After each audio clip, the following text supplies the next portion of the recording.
All right, well, the month of March is over. We've got everything for the most part cleaned up. It's first part of April, and wanted to finalize the first video of what we planted in March, where we're at, and where we're going.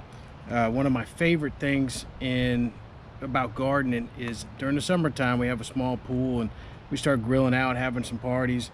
Grilling out a nice hamburger, coming out and grabbing a tomato, potatoes, whatever it is that I want, just come right out to the garden, grab it, and cook it up right there. It's something, I don't know, really satisfying about that.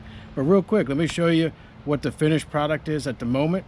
We're always adapting, always doing new stuff. That's part of the fun of gardening too, is spending more money on something else. So gardening for us, it's not really saving us a whole lot of money, I bet, but it is fun, and again, just being able to pull something right off the vine is something very gratifying about it. But let's take a peek. Let's look at what we got going on.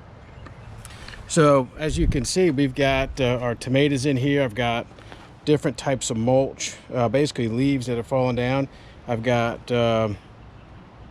eggshells in there to add calcium to the bed. Tomatoes like calcium, helps with tomato end rot. And then of course over here we've got our snow peas, and what I've done, as you can see, this is a drip line, soaker hose actually, and these are our snow peas. Those things are delicious, one of my favorites. And this gets really hot and we don't have a lot of mulch on this right now. We just plant them, but they come up really well right here. And when I need to, I'm going to attach the hose not to my main water, but to my water tank, and just have it drip out when I need to during some really hot days. Snow peas will produce almost all summer for me if I keep them right. Again, a little bit of shade in here, so you can see the soaker hose goes all the way around. I'm going to have some challenges with Bermuda. In Tidewater, Virginia, we have every grass known to man that grows here. Sometimes, Bermuda in my front yard is considered a turf grass, but in my garden it's considered a weedy grass, and it's going to be something that's hard to keep out. It'll take over if I let it. But you can see soaker hose all the way down, and I'll get more. It's shaded over there. We got some snap peas, different varieties. My wife really likes the snap peas. I'm more of a snow pea guy, but it's shaded so it doesn't need as much water. And what I'll end up doing though is I'll have a soaker hose that'll go all the way down and keep this wet during the summertime as well. So as you can see, we've cleaned out this bed. That's what she was working on before. The peas are coming in. I'm going to actually mulch this in. Once they finish coming up and I know where they're going to be, I'm going to mulch it in to keep the soil temperature and the moisture in there, and to keep the weeds out. As you can see, already got some weeds starting to pop up. They're going to take over. A lot of crabgrass. That's actually some crabgrass starting to come in. So we'll pull that out and we'll put some mulch in there to reduce the weeds. It's never stopping it all, but it'll help keep it reduced. And there's your snap peas. We like to label everything. So as you can see here, this is our pepper bed. I've been growing peppers here for a while, and it's got some of the greatest soil out there. Last year I put in way too much peat moss out here. It was really dry, and wasn't really helping out, but it's decomposed since then, and the soils out here this year are off the charts. We've got so many earthworms, which is a sign of really good soil. And I've got jalapeno peppers in here. I've got poblano ancho and a couple others, but the jalapenos are my favorite because they get really big and they're great for jalapeno poppers come football season. You can freeze them. So I'll have enough out of this just small one little bed that I can freeze them for the whole year, and they'll produce into September and October if you take care of them properly. Right when I plant them, I put a little bit of bat guano in the bottom. I don't do a lot of fertilizer after that.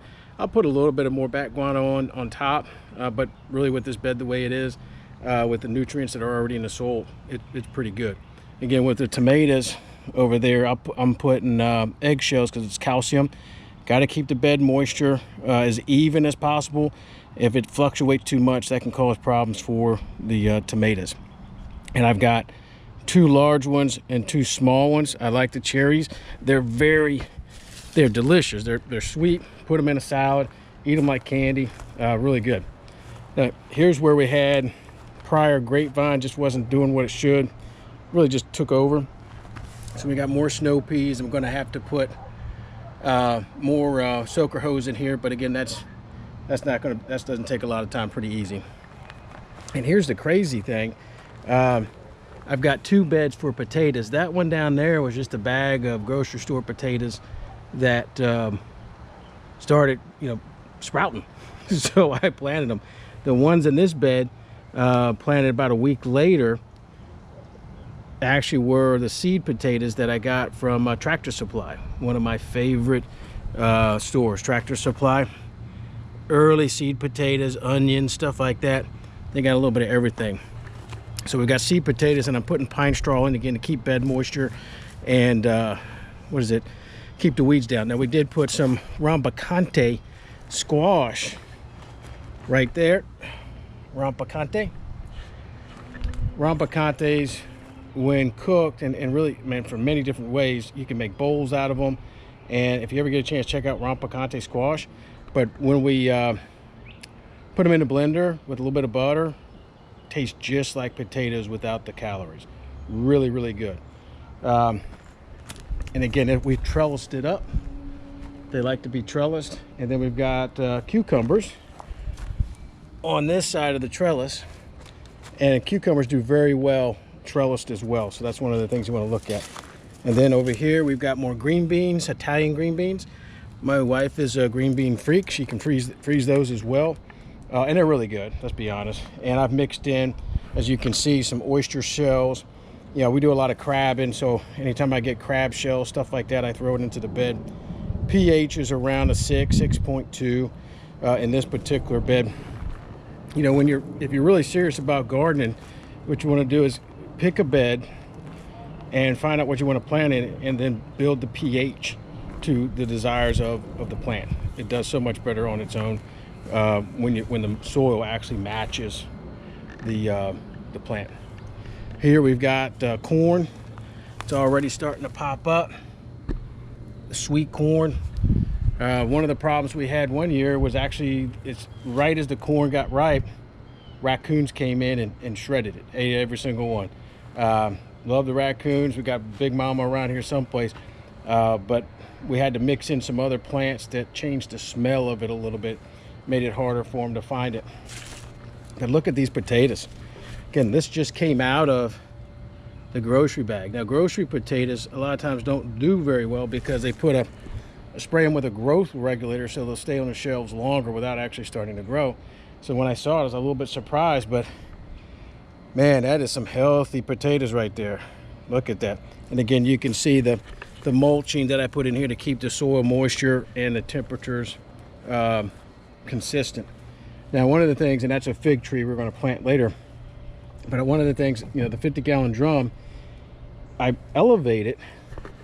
The reason why I elevate is I don't have water pressure, and as gravity pulls the water down, it actually builds some speed and pressure and pushes it enough to get through the soaker hose, as you can see all the way over there.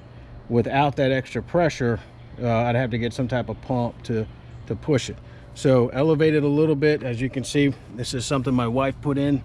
She's the one that does the carpentry, all the work of that nature. They're starting to sink a little bit. We have a lot of clay-based soil here, and they're raw on top of the soil. Now they've sunk down, but you can see this bad boy's a little sturdy.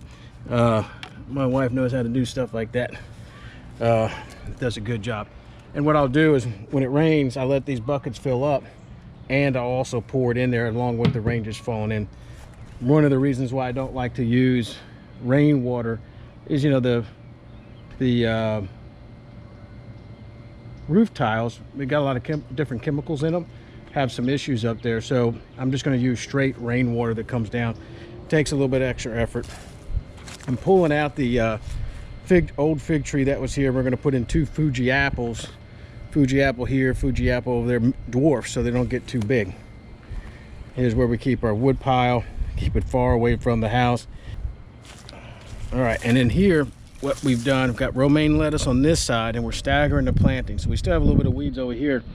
But next week we're going to plant the second bit of romaine lettuce, because last year we planted everything all at the same time. Man, we couldn't eat it fast enough. You can't freeze lettuce. So we've got this, and this is actually starting to pop. There's some romaine there. There's some romaine right there as well. So we'll pull this out and we'll put some plants in it here soon. Slowly but surely we're getting there, right? And then we planted the spinach a little bit late, but we've got some starting in here. And here's that Bermuda that I was telling you about. I'm going to have to pull that out, and then we're going to do a second thing of spinach here as soon as we see this one starting to pop. Of course, this is the mess where I keep all my pots. That's I'm trying to get that to come back. It's a salmonberry, and then my greenhouse or bike holder. There's more soaker hose. That one's a little bit longer. All right, maybe I should have started with that one. But in any case, that sounds good. All right, and then we've got carrots coming in here, along with zucchini on the outside. Right, so this is going to pop up here soon and really start to look good.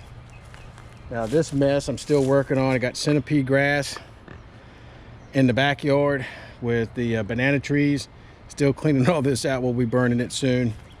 But that's pretty much it, guys and gals. The garden is well on its way. Appreciate you watching. Please like and subscribe. More to come. We've been working out at the farm the last couple of weeks as well, building an orchard out there with some old trees that may or may not make it. Got some new stuff that's coming. Going to be real fun out there as well. Gonna get some cantaloupes, maybe some watermelons. But yeah, please like and subscribe. We'll have another video about end of April, 1st of May, just to see where we've come. It should be pretty interesting. We've done some other things to the property as well, amending the soil, stuff like that. But yeah, please like and subscribe. Thanks for watching. Have a great day. See you next time.